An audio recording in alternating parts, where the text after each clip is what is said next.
All right. Well, we are here at is this the third or fourth interview we've done? Third. Okay. So our third interview up here at the WPAC studio, the Kiwi Creative Studio, as a matter of fact, with Mr. Gene Watson. And Gene, I think I look back. So we had you here the first time around 2018 here at the WPAC. Yes, that sounds right. Sound about right? Sounds right. So, not many years, but a handful of years ago. And of course, you come back every 10 to 12 months and sell the place out. It's a great place. And we love having you. And actually, I realized in looking and thinking back on your career, which is why we're up here. So this year, if I'm not mistaken, this marks the 50th year of your 11 hot afternoon, your big debut. So here it is 50 years later.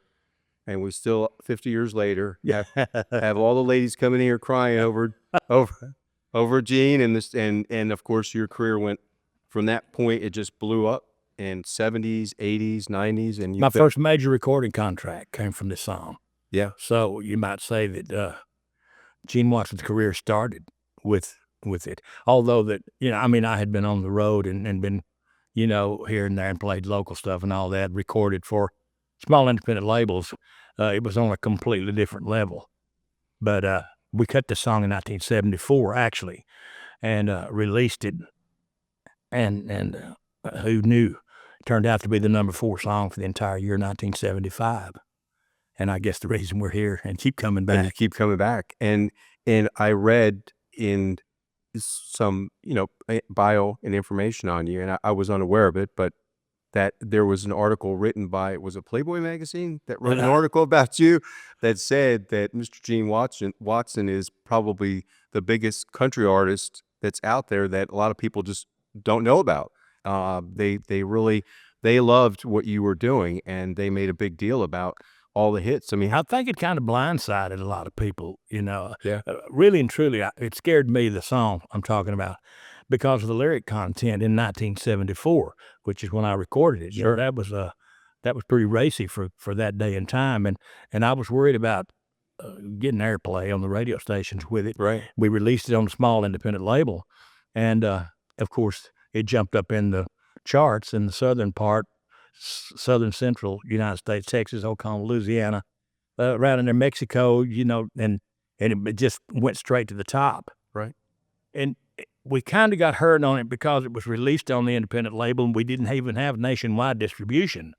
And this thing went up the charts so fast that we didn't know how to cover it material-wise, getting the material out there. Right. Well, Capitol Records had already heard my record before that and was interested, and they immediately flew a man down to Houston and signed me to a long-term recording contract, re-released it on Capitol, but it had already hit number 1 in a lot of the areas where we had released it, right? Before that. Right. And so as a result, it topped off at number 4 for the year 1975. Well, you've had, and I didn't want to interrupt, but if I'm not mistaken, you've had about 75 chart songs, in the top charts, top 10, top 50, number 1. I'm not a counter. I never bought the trades. I never did study them. Yeah. And I'm kind of weird in that respect because I figured after I recorded them and gave them to the record company, it was up to them then, to manufacture them and promote them. And so the minute that happened, I started moving on to the next one. Right. Except for performing the songs. And so I never was a chart watcher, but yeah, I've had probably 75, at least 75, charts. Charted songs. So. And back then there were so many trades, it wasn't just a cash box or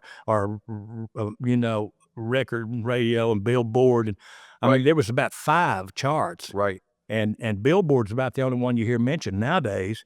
And it probably wasn't even the top, chart. There was the Gavin Report, Records and Radio, R&R, and we had, of course, Cashbox.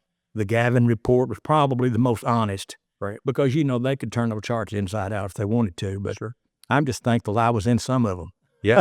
Well, and again, as you point out, it's a whole different age now than it was back then. I mean, Absolutely. we had rotary phones on the wall. We didn't have social media. I mean, it was, so you were out, for me, doing my side of the table in this business, and I've been in around 30 years now, but what I've come to find is the people that have done the most road work, that know how to work the crowd, the audience, and the fan base. And of course, we'll see tonight, Yeah.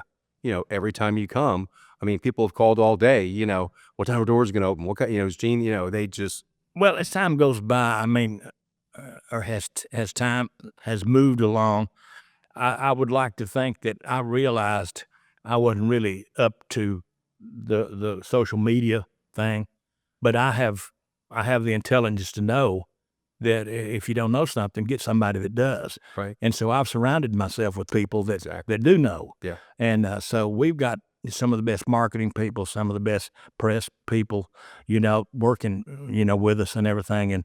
And I owe a lot of the success to them Right. because they keep me out there in front of the public.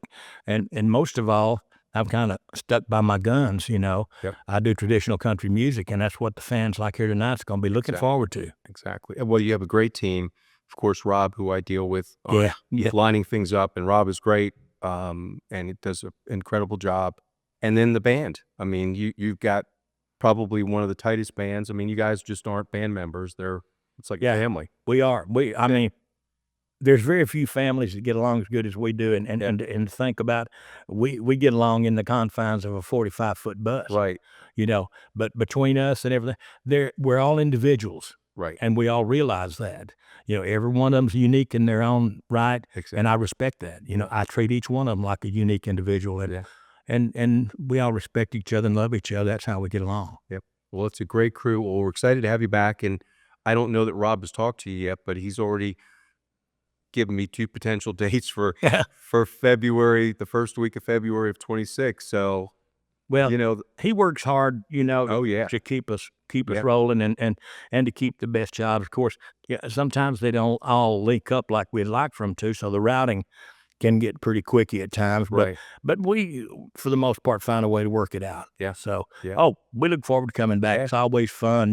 We have a great crowd here, so hopefully he's got it all down on the books. We talked earlier, and he said, I've got the date. He said, I just got to clear it with Gene, and we'll put it right back on sale and get everybody excited again. So Sounds good. the farewell party will continue for as long as we got to get it going, right? So I appreciate it. well, I appreciate it, and we look forward to having you downstairs. And we've got just a packed house tonight. So thank you so much. It's going to be fun, and congratulations on the place. It's really Thank nice. you. I appreciate it. We enjoy being here. I love this like you love your band and you do. So Well, yeah, it's what we do. You said it right there. It's what we do.